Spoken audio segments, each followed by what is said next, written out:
అయితే వాళ్ళు చేసే ఏ ఆరోపణైనా నిరాధారంగా ఒక రాష్ట్ర ప్రజలు దృష్టిలో వాళ్ళు ఒక చులకన భావంతో ఉంటుందే తప్ప ప్రభుత్వాన్ని కూట ప్రభుత్వాన్ని ఏమీ చేయలేని పరిస్థితి ఈరోజు వైఎస్ఆర్ కాంగ్రెస్ పార్టీకి ఉంది.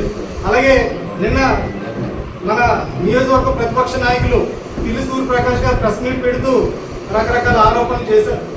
అయితే ఇవన్నీ ఆయనకి సహజం, ప్రతిసారి అలవాటు. ఎందుకంటే ఎన్నోసార్లు ఎన్నో రకరకాల ఆరోపణలు చేస్తూ జరిగింది మన గౌరవ మంత్రివర్యులు వాల్మీకి సుభాష్ గారి మీద. కానీ ఏ ఒక్కటి కూడా ఆధారాలతో ఒక్కటి కూడా నిరూపణ చేయలేకపోయారు. ఆయన ఎప్పుడు ఏదో చెప్తూ ఉంటారు, చెప్పింది ఏది కూడా నిరూపించలేక ప్రజల్లో నవ్వులు పాలయ్యే పరిస్థితి ఈరోజు ఆయనకు ఉంది.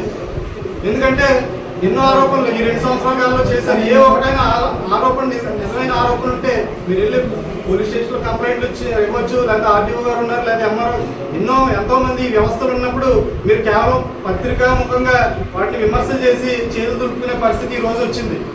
అయితే నేను చెప్పేది ఏంటంటే మీరు ఏ ఆరోపణైనా నిరూపించండి, మేము కూడా స్వాగతిస్తాం. అంతేగాని అసలైన ఆరోపణలు మీరు నిన్న చెప్పారు ప్రభుత్వ ఆసుపత్రిలో ఏదో టీవీ మొక్కలు కొట్టేశారని. ఈరోజు డయాలసిస్ సెంటర్ రామచంద్రపురంలో ఇక్కడ ఎంతో మందికి ఉపయోగపడే విధంగా, ఎందుకంటే డయాలసిస్ సెంటర్కి వెళ్ళాలంటే కాకినాడ వెళ్ళేవారు. దాన్ని మన గౌరవ మంత్రి వర్యులు ఆఫీసర్ సచిన్ గారు ఇద్దరు కలిపి దాన్ని రామచంద్రపురం ప్రభుత్వ ఆసుపత్రి డయాలసిస్ సెంటర్ ఏర్పాటు చేయడానికి అక్కడ కొంత స్థలాన్ని సమీకరించి అక్కడ ఒక బిల్డింగ్ కడుతుంటే అడ్డుగా ఉన్న ఒక మొక్కని పొలవలు చెలిపితే దాన్ని టేక్ చెట్లు అమ్ముకుంటున్నారని చౌకబార్ ఆరోపణలు చేసి ప్రజల్లో మీరు చులకన భావం తెచ్చుకోవద్దని మరోసారి విన్నవించుకుంటున్నాం.